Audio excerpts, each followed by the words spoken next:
Okay, so thank you everybody for joining for this last workshop. So just to put it in context again, the first week we had talked about pre-production, last week we talked about production, and in this final session we're going to be talking about post-production.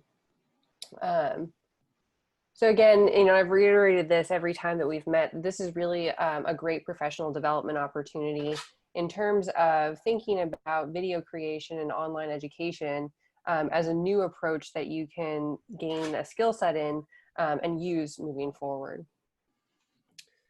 You've seen this slide many times at this point in terms of pre-production, production, post-production.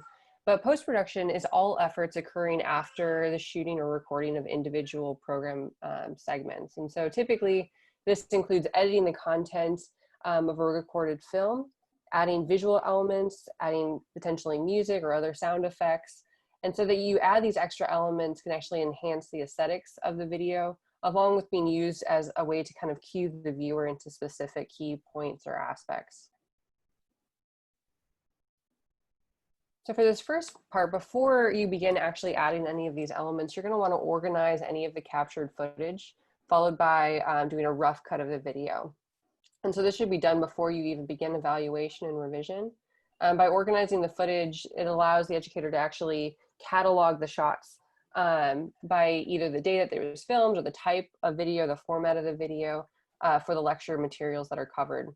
So this is often referred to as content logging, where you create a simple table that's made up of a list of the file names, the dates and locations, or the formats that you're recording with a brief description of the content. And so this organization can be done directly to the folder itself, and then it's easier to add to your editing software. So in terms of editing software, there's a variety that are available, and this can range from beginners to advanced editors. So editing software is required for any kind of post-production effort. Some examples that I show here include Adobe Premiere, iMovie, Final Cut Pro X, and Camtasia. Ideally, you want to find an editing software that is user-friendly, where you can have some tutorials to kind of help you out as you're moving through it. Once the footage has been organized and you import the videos into the software, you can begin kind of piecing it together and creating what's called a rough cut or a draft of the video, which we're actually going to be discussing today. So when you're doing this, one of the things that you might want to do is actually revisit your storyboard or your script and use this as a guide for how to order the videos together. Once the videos are compiled, you can then begin to actually revise this content. So the post-production revision process includes evaluating and editing the filmed material. It's during this phase that you should actually revisit the Meyer multimedia principles that we talked about in pre-production. And it's also a time to revisit the video and the course objectives that were also established during pre-production. So again, just to highlight this, when you consider adding these principles, these multimedia principles, before you start adding visual effects such as arrows, circles, highlights, or even sound effects, you want to actually try and use this to focus on the main learning goals of the slide. Questions can also be inserted between scenes to help students as they go through the lesson and reach that final objective that you had established during pre-production. So it's also important to remember that as you don't want to be adding any effects that don't benefit the clarity of the video content or the learning objective. You're also going to want to consider the overall length of the videos. In this case, you're only doing 10 minutes, so that's perfect. But if you had an hour-long lecture, you might want to think about dividing it into 10 to 15-minute chunks and interweaving it with learning activities to help engage the reader or the viewer. So again, just to go over Meyer's multimedia principles, here on the left side, you see the principle itself, as well as how it helps learners benefit basically from that particular principle. So coherence is when extraneous words, pictures, and sounds are excluded rather than included. Signaling is when cues that highlight the organization of the essential material are added. And so this can be, again, an arrow or some kind of animation that helps to direct the viewer's attention. redundancy from graphics and narration, and also in the form of graphics for on-screen text. So it's, again, saying and also seeing those words might be a way to create redundancy. Spatial congruity, which is basically showing words and pictures that are presented near each other are seen as related as compared to being far away. Temporal, so when you describe or show a picture simultaneously, it again suggests those two ideas are connected rather than if you present them at opposite ends kind of your presentation. Segmenting, which is from the multimedia lesson, presented in a user-paced segments rather than in a continuous unit. So you kind of divide or chunk your material. Pre-training is also a way so that they recognize names or characteristics of the main concepts that you're trying to communicate. Modality, so this can include, again, graphics and narration, as well as animation. So using these different approaches basically to engage your viewer. Multimedia, so this is from words and pictures rather than from words alone, right?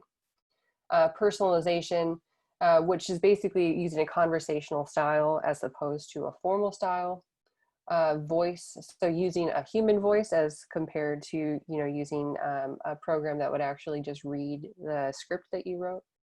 And then images that don't necessarily learn better from multimedia lessons, but using the speaker's image added to the screen. So for instance, in Zoom, actually being able to see me next to the slides.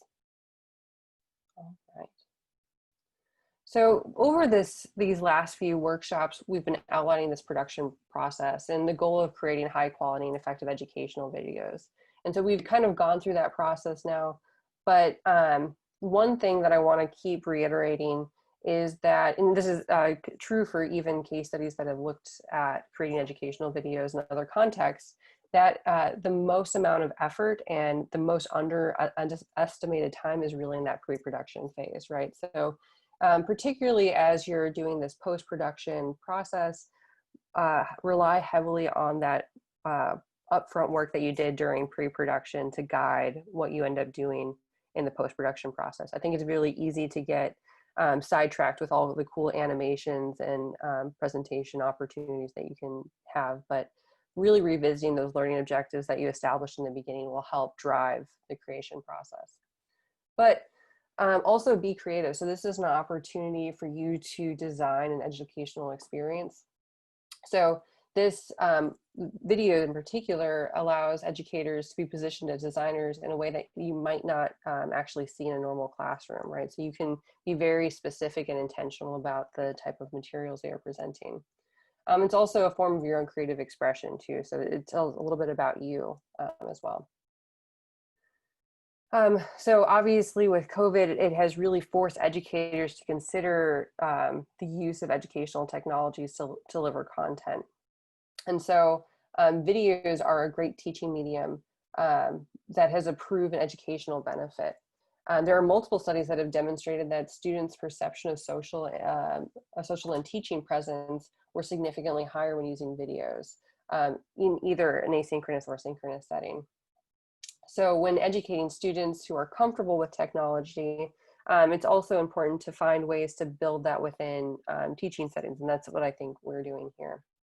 The use of videos in education has also paralleled the use of other technologies, such as text messaging and social media integration for courses too. And I think that's something that once we put the individual videos together, we can begin to think about other types of technology to enhance the learning of the students. So a few more considerations that I wanted to discuss. One major consideration is the use of external resources or images.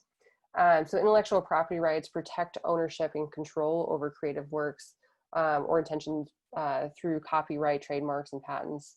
Copyright covers a wide range of artistic works. Fair use of artistic works include things like criticism, comments, news reporting, and in our case, teaching and scholarship.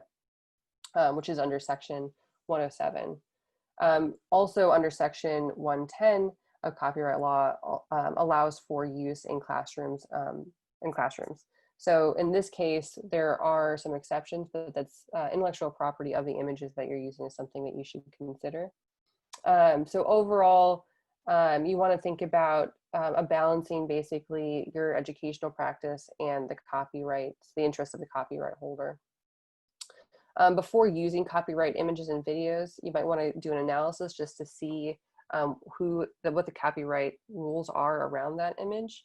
Another way to kind of mitigate this is by creating videos that are non-downloadable, particularly on, we're going to be using a Brightspace platform so that it stays behind our firewall. So teaching in higher education, particularly teaching in blended or online programs, is a very time-intensive process. And so you might also want to consider your own intellectual property rights in this case. And you know, think about maybe if you want that to be downloadable or not, if you want it to be shareable or not. Yeah. So finally, just to kind of tie this all together, this whole series has really focused on educators as producers of this new kind of medium. So video is an accessible and prevalent medium for communication that can support asynchronous teaching that combines technical and logistical bandwidth requirements of students and educators. The process that we describe and that you've seen now over these workshops is actually based out of a cinema media arts perspective, right? So it's blending basically that producer type lens to teaching.